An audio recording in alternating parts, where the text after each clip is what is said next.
teman-teman, selamat datang kembali di channel YouTube saya. Pada topik hari ini adalah video lanjutan gitu ya dari video yang sebelumnya yang judulnya Ibu Narsisis. Nah, kalau ada yang namanya Ibu Narsisis kan berarti ada scapegoat child gitu. Nah, pertanyaannya hari ini terus apa ya yang akan berdampak gitu ya. Terus scapegoat child ini gimana kalau ntar dia udah bertambah usia, udah jadi dewasa gitu ya. Ya berapa banyak ya dari kita, kalian atau lingkungan kita yang menjadi scapegoat dalam sebuah keluarga. Memang sih di budaya timur ya, terutama mungkin di Indonesia gitu ya, masih jarang sekali gitu anak itu bisa ngerti benar-benar peranannya. Mungkin cuman bingung aja tapi nggak benar-benar tahu oh dia itu lagi jadi scapegoat gitu, bener-bener nggak tahu. Padahal banyak juga loh anak yang hidupnya itu tertekan karena pola parenting yang toksik. Nah, terutama di Indonesia ini tuh kayak apa ya, masih tabu gitu ya. Karena kan anak itu harus berbakti sama orang tua. Apapun yang dilakukan orang tua itu cenderung lebih benar dan relatif ya. Relatif nggak bisa salah gitu kan. Padahal banyak juga anak-anak yang mungkin kesehatan mentalnya itu belum diperhatikan atau tidak diperhatikan secara maksimal atau bahkan nggak diperhatikan sama sekali karena menjadi scapegoat itu ya. Kalau misalkan kalian sampai di video ini, tentu saya sangat berempati ya, dan semoga bisa menjadi salah satu ilmu atau edukasi yang positif untuk kalian. Jadi gimana rasanya hidup dalam perasaan tertekan gitu ya, kayak nggak fit in di dalam sebuah keluarga gitu ya. Imbasnya gimana ya? Imbasnya itu efeknya atau dampaknya gitu ya.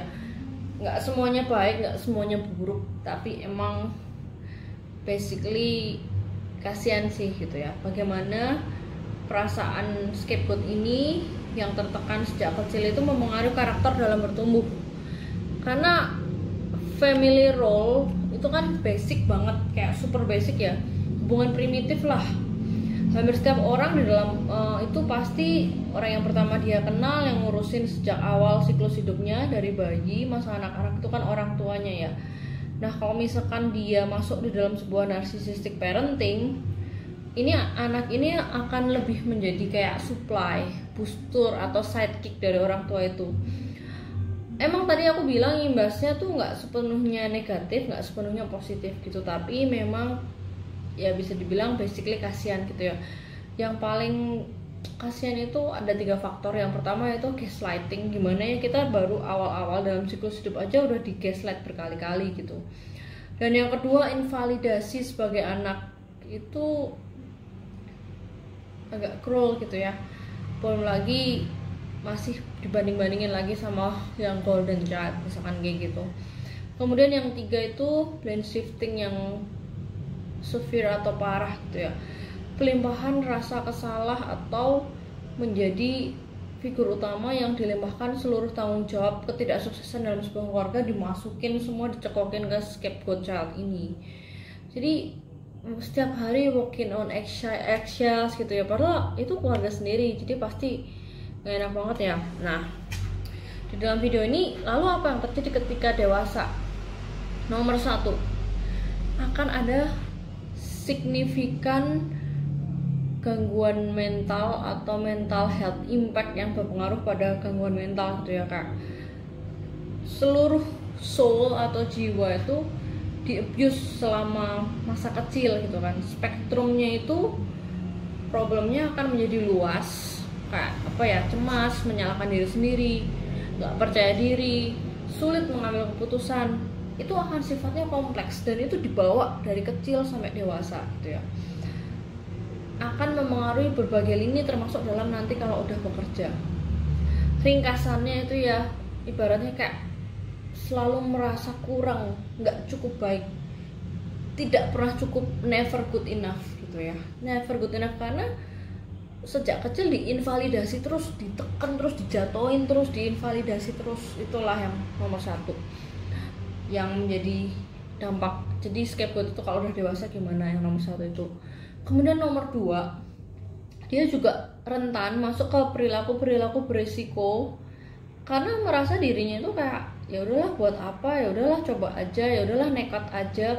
Perilaku yang di luar normal itu kayak nggak masalah gitu ya, termasuk hal-hal nekat kayak maladaptive behavior gitu ya, perilaku yang tidak terregulasi, termasuk ya kenakalan remaja yang sangat riskan, gambling, clubbing, pergaulan bebas, drugs, narkoba, dan juga perilaku-perilaku lain yang negatif gitu ya, yang menjadi rawan untuk masuk ke dalam kelompok-kelompok seperti itu karena adanya self esteem yang goncang gitu di dalam sebuah pribadi ini. Kemudian yang ketiga, ketika dewasa relatif sulit untuk memilih pasangan hidup karena dia akan bercermin pada versi cinta yang salah, cinta yang sakit, cinta yang abusive dari orang tuanya yang dia familiar gitu loh. Jadi ibaratnya kayak oh cinta itu yang abusive, oh cinta itu yang sakit kayak gitu, makanya akan menjadi sulit untuk percaya dan sulit memilih pasangan hidup.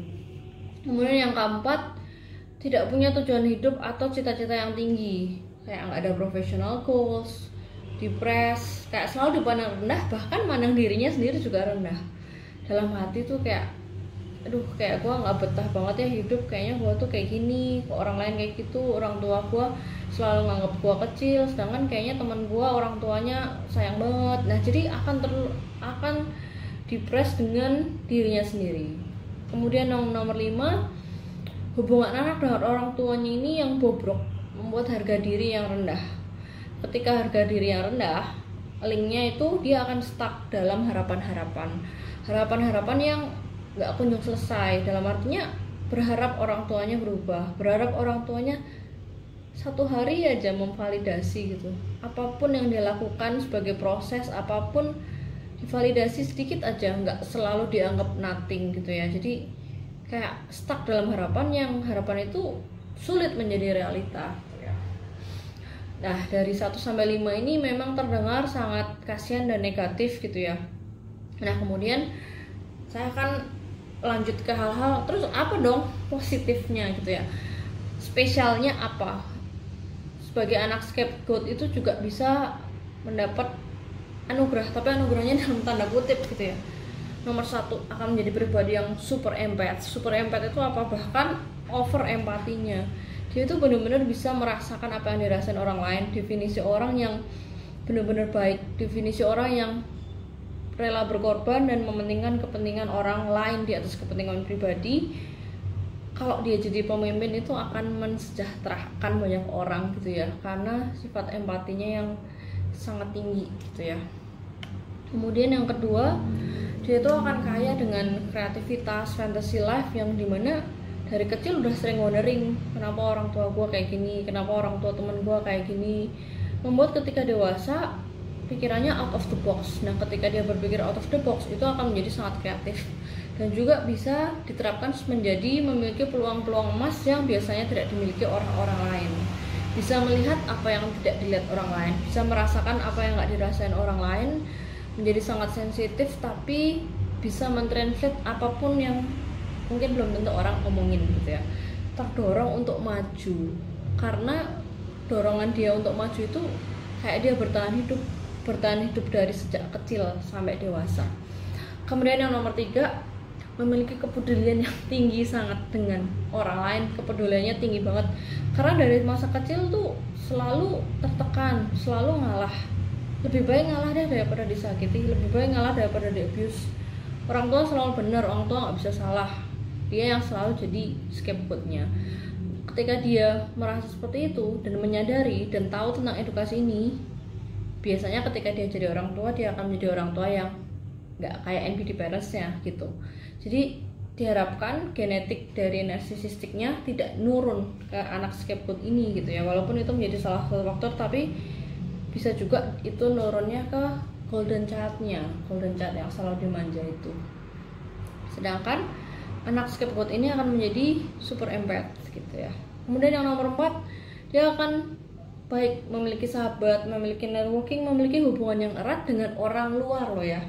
Jadi dia malah akan mencari keluarga di luar keluarganya. Artinya walaupun dia mungkin udah nggak terlalu berinteraksi dengan keluarganya, tapi bagi dia keluarga itu nggak selalu berdasarkan DNA gitu ya, tidak harus berdasar hubungan darah. Kemudian yang nomor 5, bisa memahami dan dalam tanda kutip membaca orang lain, artinya bisa kayak menjadi red flag detector gitu ya. Dia bisa merasakan orang ini tulus atau enggak, orang lain tuh bohong atau enggak, intensi orang lain ini positif atau enggak, karena udah terlatih untuk mendengarkan suara hati sejak kecil gitu ya. Jadi ketika ada red flags bisa mendeteksi. Jadi ketika menjadi scapegoat itu ya itu anugerah tanda kutip, tapi mengalami perjuangan atau survival yang bisa dibilang cuman dilalui oleh sebagian kecil orang gitu ya. Ya mungkin kalau kalian yang sampai di dalam video ini, kalau kalian merasa menjadi scapegoat dalam keluarga, tentunya saya benar-benar berempati banget gitu ya.